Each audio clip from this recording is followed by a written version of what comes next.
তো গাইস, আজকে আমি চলে গিয়েছিলাম বাংলাদেশের জাতীয় মন্দির ঢাকেশ্বরী মন্দিরে। তার কিছু মুহূর্ত শেয়ার করছি, দেখো। তো এখানে আমরা মেন গেট দিয়ে ঢুকলাম। এখানে অনেক দারোয়ান বসেছিল, বডিগার্ড। মন্দিরটা অনেক বড় এবং অনেক সুন্দর। এই যে এখানে রয়েছিল এক মায়ের মেইন বড় প্রতিমা। এখানে প্রত্যেক বছর দুর্গাপুজো হয় বড় করে। দেখুন কত সুন্দর মূর্তি।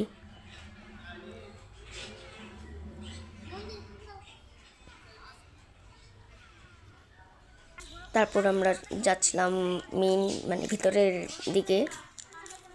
এই যে কত সুন্দর করে দেওয়াল হয়েছে এখানে।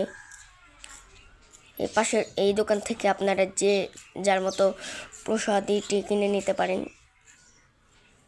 প্রসাদ, তারপরে মোমবাতি, পূজার সামগ্রী। তারপর ভিতরে ঢুকে গিয়ে এখানে সকল জুতা জমা রাখা হয়, 10 টাকা করে ভাড়া। এখানে হচ্ছে মন্দিরের সব ডিটেলস আছে, কখন খোলা হয়, কখন বন্ধ করা হয়। তাই দেখিয়ে দিচ্ছি আমি আপনাদের, দেখুন।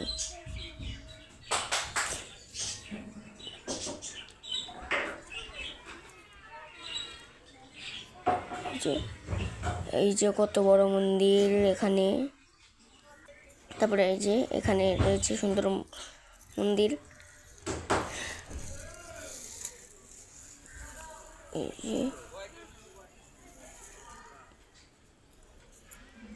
এই দোকান থেকে আপনারা আপনাদের পছন্দ মতো খেলনা কিনে নিতে পারেন।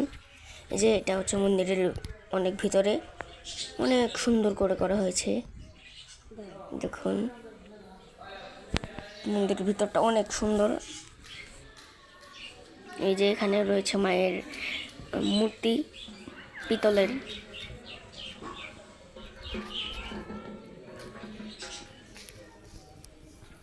আমি এখন ঢুকছি, আপনারা দেখুন।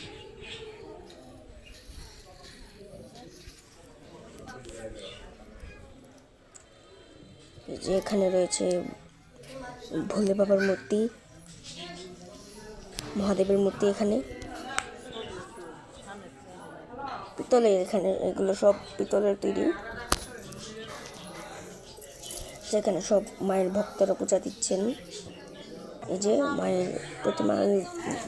মন্দিরের ভিতরে ঢোকা নিষেধ, তাই আমি এখান থেকে যতটুকু সম্ভব দেখাতে চেষ্টা করেছি। সকলে এখানে পূজা দিচ্ছে। এই যে রয়েছে, এই যে মন্দিরের ভিতর।